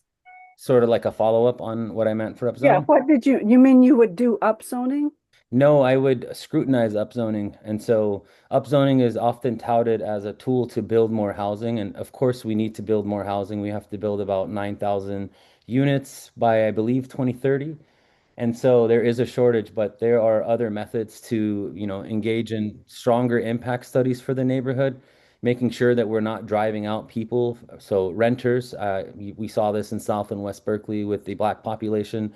We saw this with the tech takeover. We're seeing this now with Jeff Bezos and Elon Musk buying up buildings on Mandela Parkway with the data centers. And so upzoning appears to provide affordable housing while simultaneously kicking out small businesses, people who are rent controlled. It does not take into account sometimes stormwater or just the gutters or just the general aestheticness of a neighborhood. So I'm thinking about Elmwood, I'm thinking about Solano.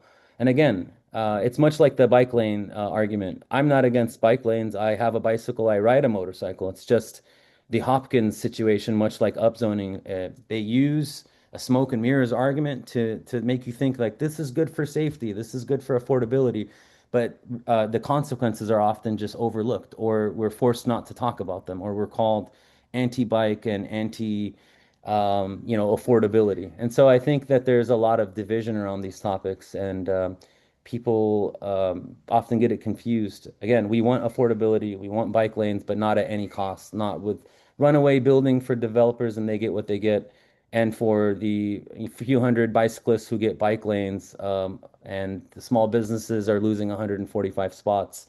A church doesn't have a parking lot. If someone's ADA or doesn't know how to ride a bicycle, can't ride a bicycle, who has a 16-month in their arm and they're going to 3 different businesses, these are the sort of groups that are just often neglected, much like the general theme of the constituents not being listened to by city council at large. And so I hope that answers that, Virginia. We're getting really tight on time. We can't do any more questions, but we would like to have a 1-minute wrap up. Thank you, Carol. You didn't again, for those who just joined or didn't hear my name, I'm Majdi Gaith. I'm running for City Council District 4. I'm quite excited about this election, although I did start late. We're building a grassroots progressive movement. There's hundreds of people who are interested in this campaign, whether that be through small businesses, the activist community, fellow organizers, students at Cal. They want to see change, and I'm not going to go along to get along. That's not something I'm known for. Sometimes I have very difficult conversations with my own business partners who are my brothers. If it's a 2-to-1 vote, I'm not afraid to kind of share my thoughts if I feel that my opinion has some data centered around the point or direction we're trying to go in, and those are the ideals that I want to bring to City Council. I don't want to feel wimpy or just be liked. I am aggressive but firm and fair, and I know how to negotiate. And so I hope that you join me in this movement and bringing actual integrity and progressive values back to District 4. Okay. All right. We got to move on. Thank you so much for coming. And thank you, Carol. Cheers. Okay. Jerry is going to introduce our next person. Are you here, Sherry? I am here, and I'm delighted to introduce Cameron Sasai. I know Cameron as the youngest mayor in California. He was on the council and also mayor of Pinole, which is my new residence since I moved out of the city of Alameda. He has represented his Filipino and Asian American community in all over the East Bay, and is president of the caucus. I don't really know very much about this particular race that he is now running for. I'm not entirely sure, Cameron, what the duties are and what the scope of the Contra Costa College District 1 is. So if you would kind of enlighten us a little bit about what you intend to do and why you are seeking this office. Sure. That was an amazing intro, Sherry. Thank you so much. You're my favorite. But no, I just want to say good afternoon, everyone. And before I begin, just to thank you for all the work you do to support progressive candidates across the Bay Area. I really appreciate it. And great to see some familiar faces here with us too. Yeah, just want to say, number one, right now we're living in really, really challenging times. And challenging times demand strong leadership. And so our public education system in our communities we serve are under attack. Immigrants, communities of color, LGBTQ folks, so many are being targeted right now. And a lot of folks feel afraid, and this impacts a lot of our students on campuses. And that's why I'm answering the call to come back to the very same community college district where I was once a student. It's a district that gave me another shot, a pathway to transfer to UC Davis eventually, earn my degree, and then dedicate a lot of my life right after college to public service and serving as your council member and mayor in Pinole. And so I'm running today because we need bold, progressive leadership to protect our students, strengthen our colleges, and ensure the opportunity that I once had is available to everyone who needs that second chance. And so I'm running because I quite honestly see the challenges ahead and how we must lead, whether it be on the immigration front or it be to really take care of the equity gaps that will be coming, unfortunately, impacting folks because of the big ugly bill, and seeing access to food, healthcare access being cut for millions.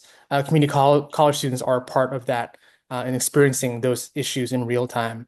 I'm proud to be endorsed by the Working Families Party, proud to be endorsed by and be the sole endorsed candidate from the Contra Costa Labor Council, as well as so many leaders that are respected, Jane Kim, Attorney General Rob Bonta, and now proud to say Congresswoman elect Aisha Wahab have all been proud supporters, as well as Claudia Jimenez, Sue Wilson, and many folks here in the district that covers Richmond, El Cerrito, San Pablo, Pinole, and neighboring communities and unincorporated parts of Contra Costa County here in West County.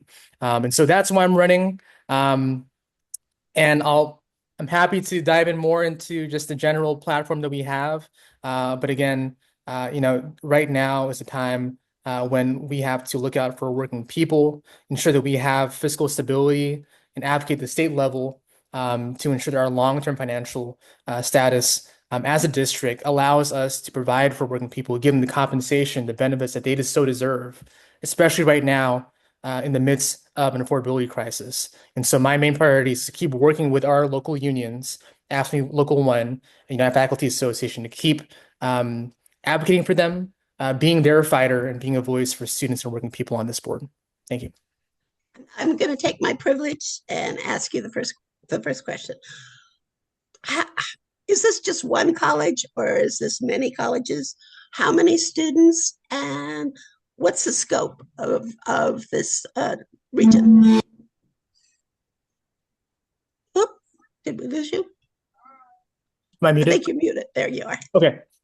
So even though I do represent Ward 1, which is the parts of the community that I had mentioned, which in a district, it's Contra Costa College.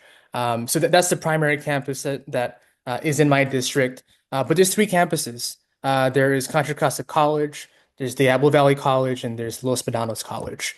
Even though I do represent just a part of the entire community college district, I also would make decisions and cast votes, appropriate funding that impacts every single one of our colleges and campuses.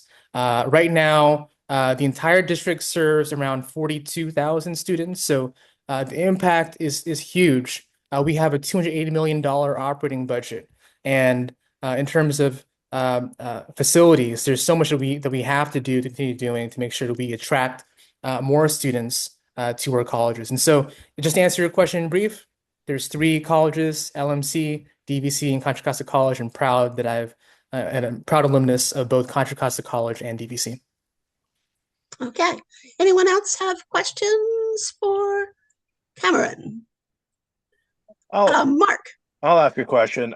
As someone who's admired and supported Cameron for a long time, how are you going to overcome older people like myself who cannot get over my jealousy and envy of seeing someone as young, intelligent, and as accomplished as you? How are you going to get my vote? Well, the thing is, well, thank you for all your support, Mark. I really appreciate you. And I think the main thing about this campaign is it's intergenerational. And same for when I ran for city council in 2022. We're not just here, community college students are not just young people out of high school. These are folks who are re-entering society after being formerly incarcerated. These are folks who are older adults who want to learn more, who want to keep themselves active. And so for me, one of the things that I've been doing is reaching out to older adults. One of the first meetings that I had, I went into a meeting with the older adults association that's it's led by one of our friends from the Fellow Progressive Alliance, and heard their thoughts about what are the barriers they're facing. And one thing that really came to mind for them was the fact that they want to keep taking coursework and classes to keep their minds activated and to be active. However, because of existing policies, if they took a similar coursework at a different college, they cannot take it twice or on a recurring basis. And that has implications for enrollment. And so want to make sure that we keep older adults at the center of the conversation, not just young people, but folks who may have had so many experiences between being youth and being older and having been part of the process. Right. Thank you so much. Thank you. Veronica, you have a question. Veronica. I have. Veronica. Okay. That's okay. I'd like to know 2 things. How many people are sitting on your community called the district board, and how many people are competing for the seat that you're campaigning for? Right, we have a board of 6 people. Okay. There's 5 districts where they're publicly elected. We have a student trustee as well who's incredible. And the second question, I'm so sorry to miss it. How many people are campaigning for the seat that you want? Right, it's one other opponent. And how do you distinguish yourself from the other person? I will keep it factual in that Sure. I would just, number one is, I think just the lived experience is different. I'm the only person in this race who has ever been a community college student. And that's first off. So when I talk with our students, I understand them, I connect with them. And number 2, look at her endorsements. Folks who are part of the Mount Anderson campaign who are backed by the moderates. So obviously, probably be endorsed by Claudia Jimenez, Sue Wilson, Devin Murphy, and Melvin Wilson, so many other progressives, and that's what distinguishes us. Thanks very much. Thank you. Cameron, you have a minute to conclude, but would you please for sure put in your contact information and your campaign and where people can help you with your campaign? Sounds good. Well, thank you all for your time. I just want to close with what I believe is a simple but important question for you all, which is who is uniquely prepared to serve students, families, and community colleges at this moment? I am uniquely qualified to run for this position and to be your next trustee. And on the council, I have been a strong progressive vote. I have voted against our militarized equipment policy for our police department. I have championed and passed the Bay Area's first restriction and prohibition on new gas stations. I've stood up for formerly incarcerated people, authoring legislation on local level to support those issues, the state level, and I've always supported folks like Jovanka Beckles, who ran for a state senate, proud to support and keep supporting so many progressives across county and state, and would be honored for your support. Okay, thank you so much. And don't forget to put your information in the chat. Thank you so much, everybody. I get to do the next one too. Adriana Valencia is running for the AC Transit Board 3. I'm just getting to know her also. We had an event on Friday where I got to meet her. She's a very, very accomplished woman who's a firm believer in public transit. She brings a background of she speaks multiple languages. She's had a lot of experience, and she uses public transportation. So I'm going to trade off from Cameron and change to Adriana. Adriana, are you there? Yes, I'm here. Thank you so much Thank for the introduction, Sherry. I am honored and delighted to be here speaking to you all. By way of background and introduction, my name is Adriana Valencia. I grew up in New Jersey, riding New Jersey Transit, lines 163, 164, to New York City, riding the MTA, and I have been in the East Bay since 1998. I don't actually know how to drive. I have amblyopia, so I have terrible depth perception. I would be a hazard to everyone on the road, and I have been a lifelong transit rider. I'm running to be on the AC Transit Board of Directors because I believe that the current board, let's say collectively, but the person who I'm up against specifically has completely misaligned priorities. I do not believe that he is in favor of transit riders. But I'm going to tell you about myself. You can dig up all the dirt about him that you want. But I am, running on a platform of reliability, affordability, and agency transparency.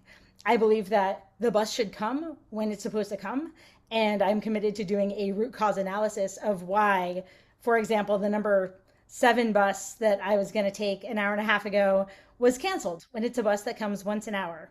And I am committed to affordability, and that I do not believe that 2 fare hikes within a year are even remotely acceptable.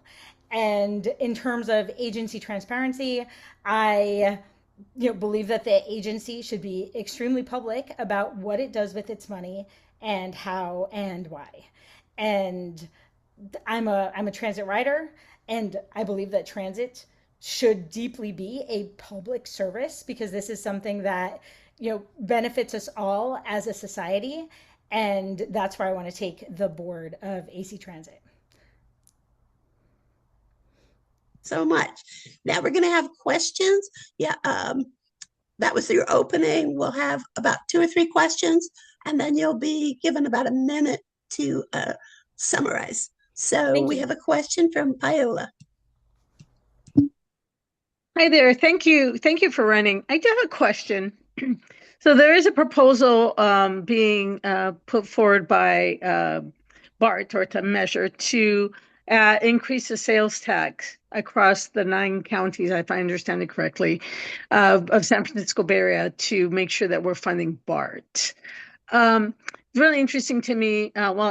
It's interesting to me that we as taxpayers, our taxes go, and I know that BART gets money from some of our taxes, and then again, we as riders need to pay for that transit. So I'm just kind of curious about what's your take on this measure, and are there any other ways that you could propose to change the way our transit agency is, BART especially, is being funded? Because I do feel like we're being taxed twice. Thank you. Absolutely. My assumption here is that you're talking about the Connect Bay Area, the Measure RTM, the Regional Transit Measure. Yes. Which, yes. Okay, so that's not only for BART, that is across all of, I believe it's between 24 and 27 agencies that affect the 9-county Bay Area.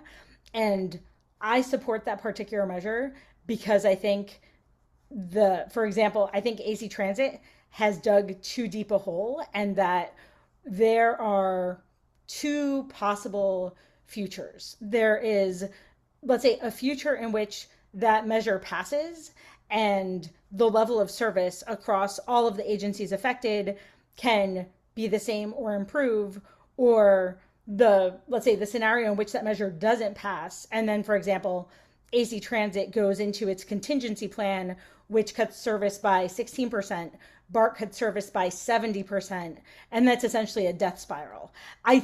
Honestly, I think that sales taxes are horrible. They are regressive. And, a problem, like a deep structural problem, is that, for example, in June of 2025, AC Transit voted to use reserve money. And then that's coming to an end. So essentially what they did is that they pushed out the decision for how to be sustainable financially for a year. All the federal funds from, all the COVID federal funds, like they've all evaporated. And, I honestly think that a reason, or let's say a path to robustly funding transit is by actually following, like for example, the California Democratic Platform, its little transportation blurb, it says, hey, let's not spend funding on highways. But we all know that all the taxes from gasoline, we know all this money goes to Caltrans, which should not really be named Caltrans because it's really Cal Highway. If we had even 10% of that funding for public transit agencies, we would have amazing public transit. So I do think that there is a possibility of alternate sources of funding. I do think that the Measure RTM is really honestly the only path forward because all of these agencies have gotten into such a fiscal cliff. I love that Time's Up music. It is so fun. Thank you. Javanka, I would be surprised if you didn't have a question. Javanka, you have a question for Adriana? Yeah, Adriana, I was wondering, who's your opponent and how are you different? How do you differentiate yourself from that person? Who's it? Yeah, absolutely. So my opponent is Joel Young, who has. I'm sorry about that response. Okay, that's a fully acceptable response. He has been on the board since he was appointed in 2009 as the at-large. This is the first time that he's running for a ward, and many ways in which he is different. When the board of directors were talking about whether or not they should increase or decrease their travel allowance per year, he voted to increase it. When the board of directors were talking about whether or not they should be eligible to reimburse themselves to drive to board meetings, because it is, after all, a public transit agency and it's accessible by both BART and AC Transit, he knocked that down. As far as I can tell, whenever I have been to an AC Transit Board of Directors meeting, the public section, he's just kind of like whispering with a friend and he is not engaged. I know that public meetings have been canceled because he has not shown up to them and there are insufficient number of AC Transit representatives. He was also the president of the board when in November, December 2024, they decided to give the outgoing general manager a $500,000 payout, getting him tenured into the California public pension system. And, they did that behind closed doors. And I'm actually the plaintiff in the public interest lawsuit against AC Transit for that Brown Act violation. So I believe that we are very, very different. Well, yeah, I appreciate that answer. The guy is incredibly corrupt, so I'm glad you're running. I'll put that out there to everyone else. He's incredibly corrupt. Yeah. All right. Thank you. It goes deep. Yes. It sounds like you have Javanka in your corner, and that's a really good thing. That's a really strong voice to have in my corner. So I want you to make sure and put into chat before you do your wrap up all your information, because we are not as familiar with you as we are some other candidates. And I think there's a lot of people on this call and that will get the information that would like to support you in your efforts. So be sure and put that in. And you got about a minute to sort of sum up and tell us why we should endorse you. Great. Thank you so much. Our Revolution East Bay, I have been absolutely delighted to have your ears to listen to me and ideally support me in my bid for AC Transit Board of Directors Ward 3. I believe that I will be a progressive voice for change on that board. In my work experience, I'm a product manager. I take very complex organizations and systems and I help make order and alignment out of them. And in my personal life, I'm a mom to a kid who is in 5th grade. He's going to be a middle schooler soon. I want to fix things like the school bus pass program because I want my kid to have the bus pass on the last day of 5th grade. I want him to get used to using the bus before he's in middle school. I have only a couple of seconds. I could go on for hours. Thank you so much. I'm going to put my contact information in the chat. Okay, I think that wraps us up. Back to you. We have completed how many? 11 interviews. So for those who will be voting, in about a day or day and a half, the ballots will be sent out. And there will be a link there to our website. So you can read everybody's candidate papers that they turned in to us. And, if you've forgotten what they said. Also, we will have a YouTube video up and that will be listed. And that'll be, it'll be marked by each person. So if you want to just watch one person, you can go in and find that one person and hear again what they had to say. And does anybody else want to say anything? Yeah, Carol, can I just have a second? Yep. Okay, cool. All right, I have to say this. I have been so impressed, not only with this session, but the one that we did previous to this. I am so impressed with the candidates that are coming forward and telling us about them and telling us why they're running and are taking the step to run. Because let me tell you, this is not an easy decision and not an easy process. It's really hard to run for office. This is why I help people get elected and not running for office. But I am so impressed with all of you. I thank all of you for running. I thank everyone that is supporting these progressive candidates. There wasn't a single question that I've heard answered from a lot of random people asking questions that a single candidate could not answer factually with data, information. The personal stories are amazing. So I thank you from the bottom of my heart, and whatever I can do to help y'all get elected, I'm here for it. Oh, okay. I would just like to say next week, we've already got at least a dozen people, and I know there will be a few more add-ons. So expect it to be a longer meeting. We have George Syrop next week, Mike Hutchinson, Kalima. Is he still here?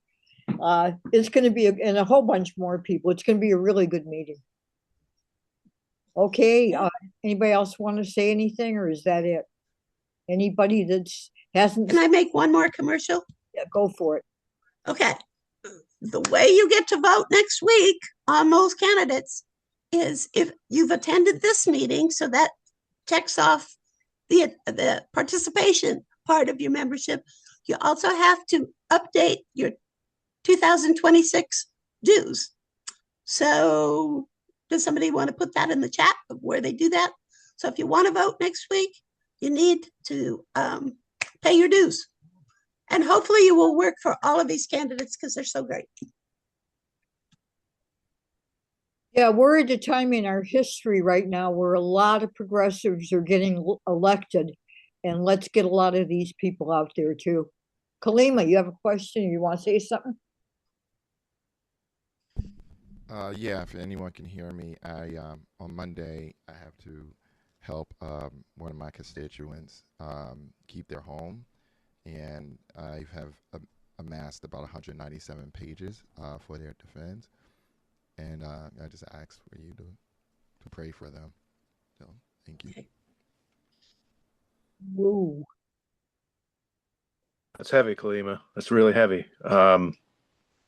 Kalima is a perfect example of the real fighters that we're getting into elected office, who actually care about the people. They're not careerists. They're not for their own ambitions. They're really about serving. And Kalima is a perfect example. I think the people that we saw today are going to be great examples of that. And our revolution, we're winning. Over 80% of our candidates win. That's an incredible track record. We got Aisha Wahab across the victory line, despite what will probably end up being $10 million used against her. So our organizing force, we need to all be proud. And Kalima, you made it human and really, really tangible just now. So thank you.